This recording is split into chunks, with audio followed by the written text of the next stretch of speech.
Rico Borjas is what I would consider a modern day hero. This guy was the first guy to graduate from college in his whole family. He was a single dad, took care of his daughter. He was a sheriff, worked in the prison system in San Diego. He was a Marine. He ended up becoming an Army Reserve. He worked for the San Diego Police Department. He was San Diego SWAT.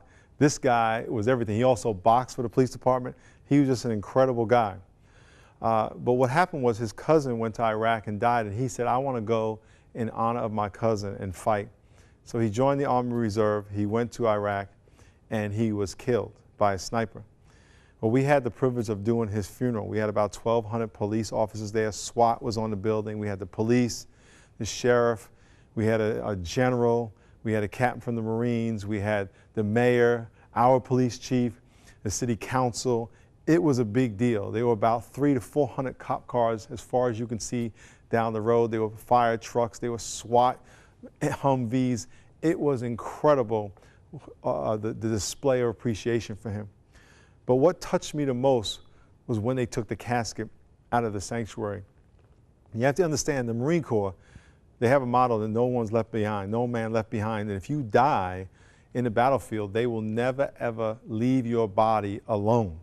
And even though he died as Army Reserve, he was also a Marine. And so his casket in the church always had two men standing on either side of the casket. And when they took the casket out of the sanctuary, I stood there and waited for the men to come down and take it. All the other police, we had about 1,200 cops and people in the funeral, they had all left.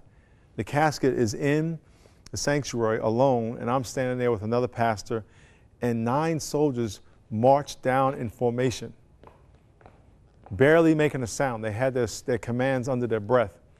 And 4 on each side took their place on each side of the casket. They grabbed it, and the 9th soldier was in front, and he said something that broke me down. You know, these guys had tears in their eyes. They had these silent commands when to turn, when to grab the casket. They lifted it up, and the head guy said, let's take him home. And they lifted the casket up. I was bawling, crying.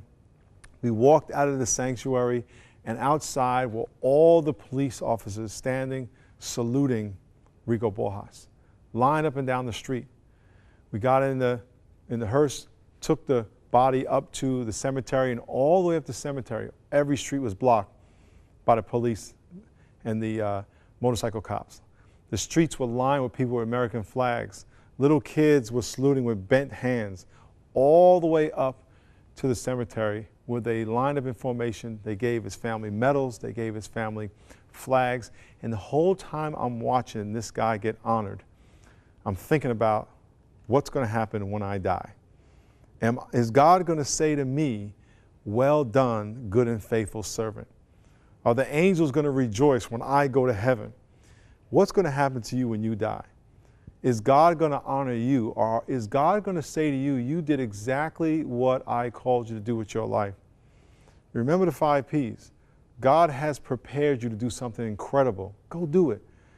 The second P is purpose. Whatever you do, be obedient. Don't try to do anything on your own. Be obedient.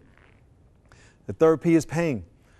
Yes, you're going to have pain. Let's just deal with it. There's no way you can avoid it, so you might as well turn it into something good in your life. The fourth P is power. God has given you supernatural power with the Holy Spirit. It's not by power, by my human power, but by His Spirit that you'll do anything significant in your life. The last P is passion. Don't give up. God has something for you. I know so many times in your life you probably thought, there's got to be something better for me than this. You're right. God has something incredibly better, but it has to be on His terms, His way. Rico was put in that grave with honor. I want to die with honor. You want to die with honor, but the only way you're going to do that is if you do it God's way. So let me encourage you. Do something faithful, do something obedient, and watch God do something supernatural in your life. It has been a pleasure to be with you this month.